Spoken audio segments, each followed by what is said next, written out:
Hi folks, glad you could join me again. This is another painting demo with myself, Stephen Cronin. Got a new toy, finally got round to buying a water mister. It's only took me about 14 years, but I got there in the end. So basically it stops me from having to wet it all with the brush. It just makes it a lot easier. So I've tried to use it to effect here to give me a bit more time creating this sort of really dramatic looking stormy, angry sky. You'll see in due course the way it went. So let me show you the colours I've used for this one. So we've got ultramarine, lemon yellow, Payne's grey, alizarin crimson, raw sienna. Didn't use the burnt umber and light red. So the 6 colours. Incidentally, I'll just use all these Cotman watercolours I use. Just squeeze them out and let them dry on the palette, and then I use them the next day. Basically, saves all wasted paint. I didn't like having to scrape them all off and use, you end up with loads of wasted paint at the end of each painting. As always, 99% of it's done with a big 8 brush. And I use a couple of little riggers. You'll see all the materials in the description below anyway. If you're looking for Christmas presents, I got 4 books on Amazon, volumes 1, 2, 3 and 4. In each one I try and break the painting down into small step-by-step guides. So these are all on Amazon. You'll see it again, all the links are down below in the description. Right then, so we've got some clear water just to kick things off with. Stop the paper going all crinkly. And let's start with some lighter stuff. A bit of raw sienna and a bit of alizarin crimson in there. Let's clean the brush because I want to go into some lemon yellow next. Just straight lemon yellow. Then maybe a touch of light red in there as well, like a sort of orangey colour. Something like that. Bit of alizarin.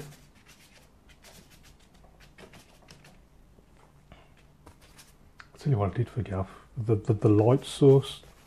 I can always remove it later, to be honest. Getting a little bit muddy there, so I'm going to clean the brush. Let's go into a bit of blue.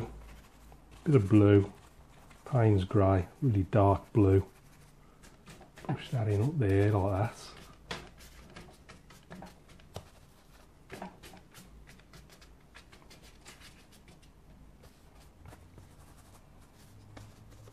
Bit of red.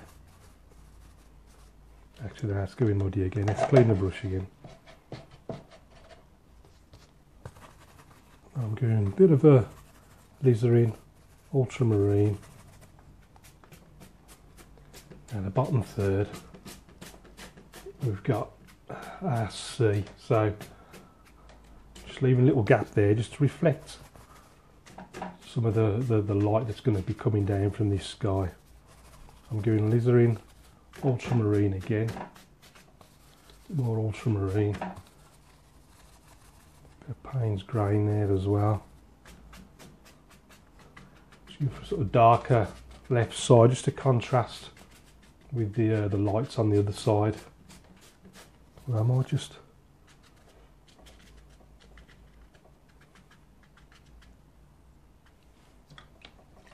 add a little touch here and there. Soak that up at the bottom.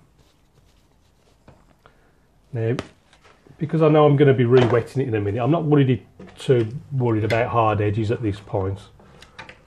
Because when I re-wet it with the mist at it'll all soften off again, it'll blend in together nicely. So let's go back into a bit of lemon yellow. Let's clean the brush, that was a little bit dirty.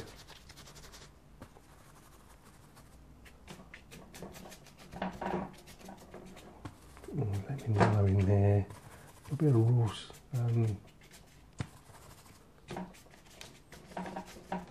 Alizarin crimson. Whack a bit in there as well.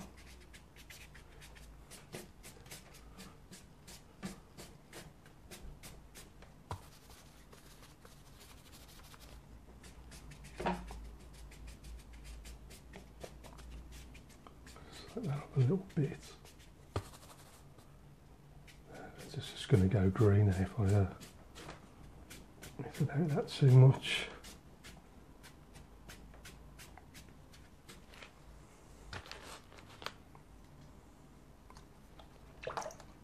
I'm just wondering whether to just open it up a little bit and actually just create a bit more life, just remove the paints. I'm trying to reflect what's there, just light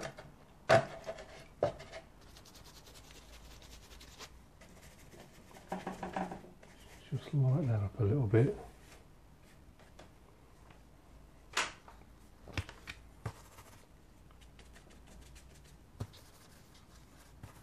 Alizarin Ultramarine.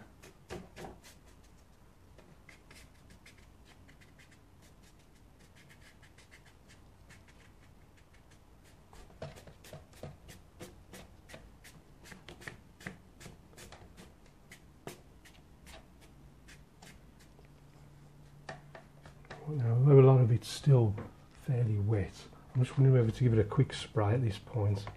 And do I need it? I was just going to,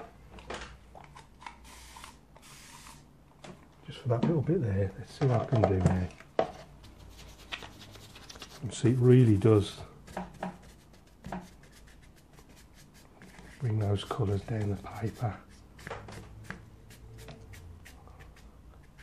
Probably just overdone it slightly there.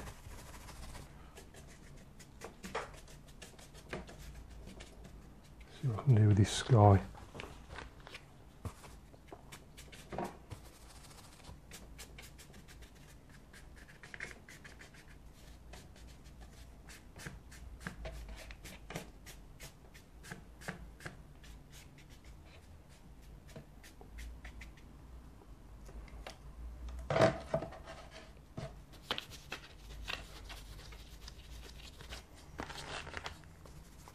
Try and get that left just a little bit darker, just a little bit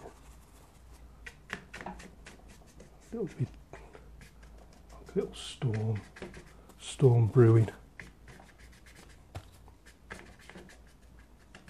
and then push some of that into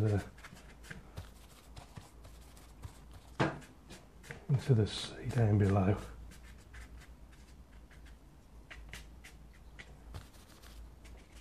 Little cloud up there as well.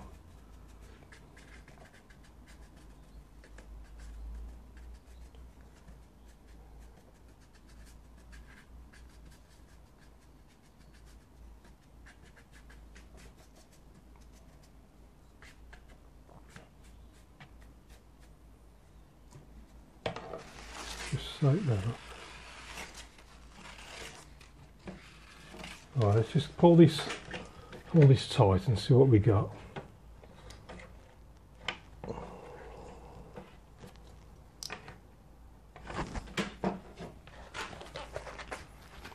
I might just do a few clouds, like create a little bit of texture in the sky. Maybe a few little dips and dabs there.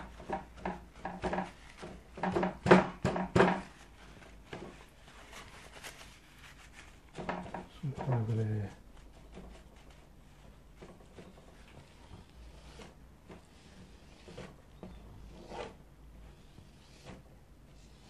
Soak that up a little bit. When it's dried, I'll just have to redo. In fact, let's just dry it slightly.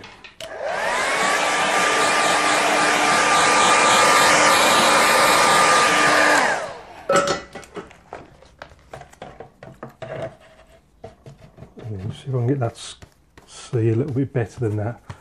I'm just going to go crimson.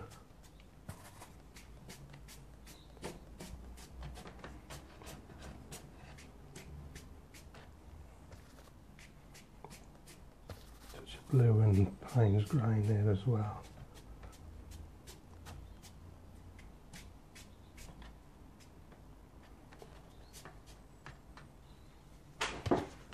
I might start putting the landing now actually. So I'm giving, I mean you can pretty much mix all the colours together just to get a dark. I'm giving predominantly sort of crimson, blue, Payne's grey. I'm just going to start to shape where the land's going to go. It's going to go somewhere along there, along that bottom third horizon line. Take it to about there, I think.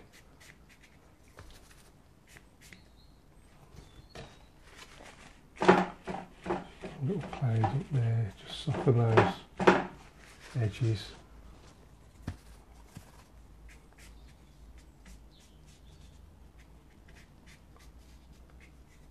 I'm undecided as yet as whether to use the card to scrape in some rocks. I'm quite made my mind up. Yeah,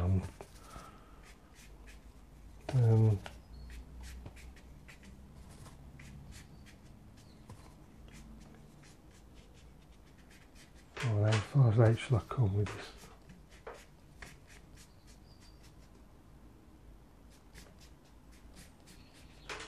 this?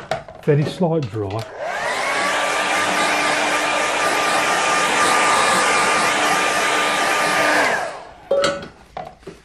See where we've got the hard edges, just very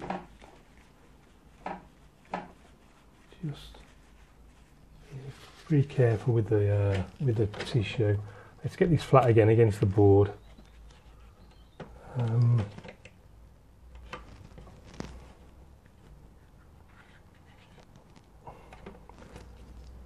This is actually normal wood. You can see how much paint over the years. It's like it's almost black that's gone onto it.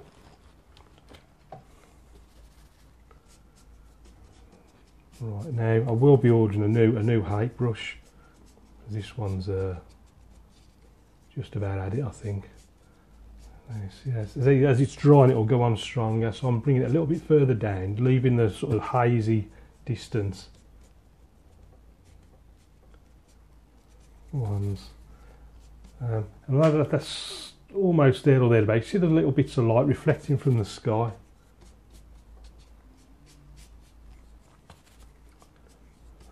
I might not bother with the scraping of the card because there's already bits of white there. I think I'll just leave it at that rather than risk overdoing the highlights.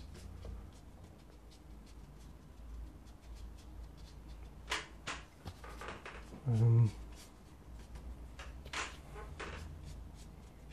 just like how these are sort of softening off, going up into the dark section.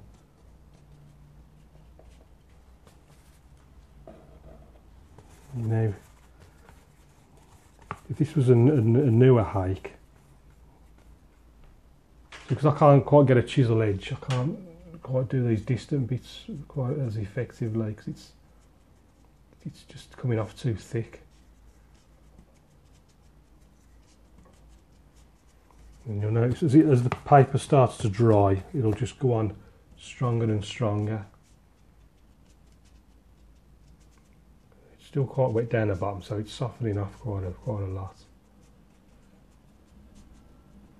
Making sure all these bits of land come out at different distances. You don't want them coming all out at the same points. There, that's on nice dark silhouetted against the sky. Bring it down. Just have a little bit of red in there, a little bit of these subtle variations in the darks. Just as much variation as you can get in.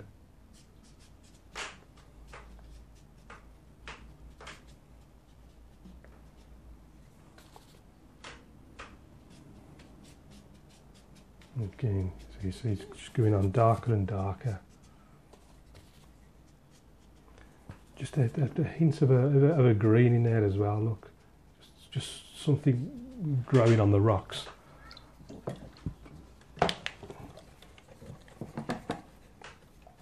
Now, I need a boat. So before I put the boat in, it's pretty flat in the arm. Just making sure that it is flat. Then I'll give it a quick dry, because I think I'm fairly happy with how that's turned out in the end.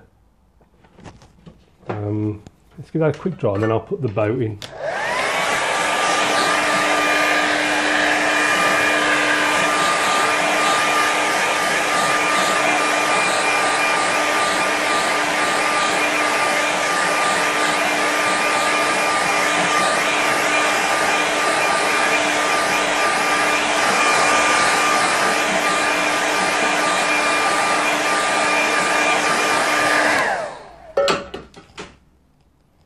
just wondering whether I just need to go over a little bit of it.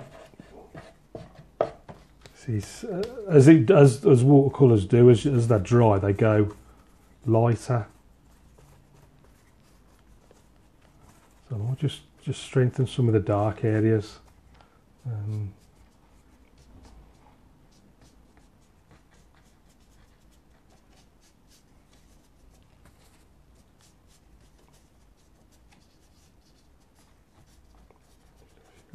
Darker sections.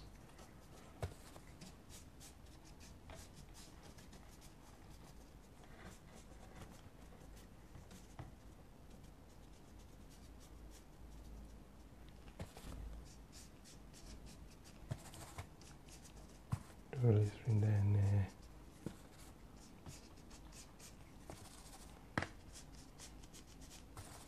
Bit of Payne's grey down there.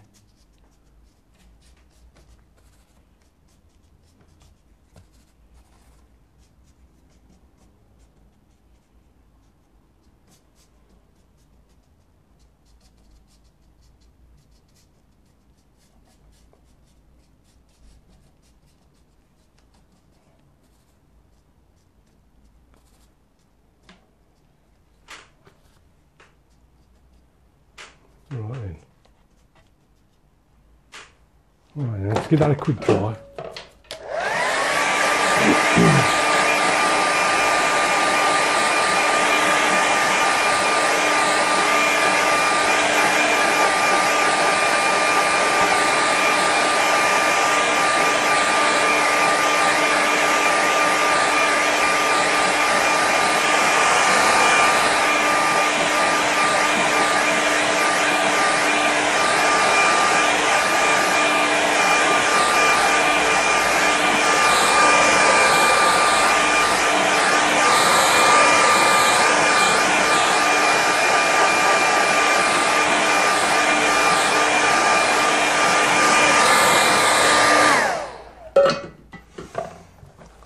Now I want a little boat, so I'm going to switch to this tiny little rigger brush. Find a clean bit of tissue. Somewhere about there, I think. Let's wet this brush. Now I only want this boat to be small, so I'm thinking somewhere about there, just tiny. And all I'm doing, I'm just loosening the paint, creating like a triangular shape. Let's just see what that looks like. I'll just strengthen that slightly.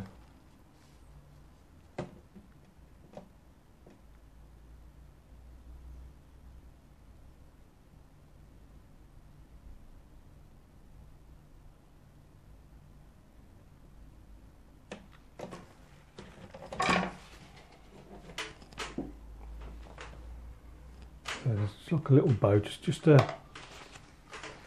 gives it a little focal point there, just some little detail. And I think I'm going to call that one done. So all that's left to do now is just take a bit of red. I'm just going to sign it in this corner. I'm going to call that one through. So let's stick it in a mount and see what it looks like. So here's the finished paint in the mount. If we go and have a closer look at it. I think I've tried to do things like this in the past, and the problem I have, I don't think I clean the brush enough and I get all the colours. I ended up with just a whole muddy colour, whereas now I've tried to see the distinction between there's your mainly predominantly alizarin. You got your yellows over in and your darker colours over in, and this light section that's like reflected. You just see bits of light there in the water and on the land below this big sky.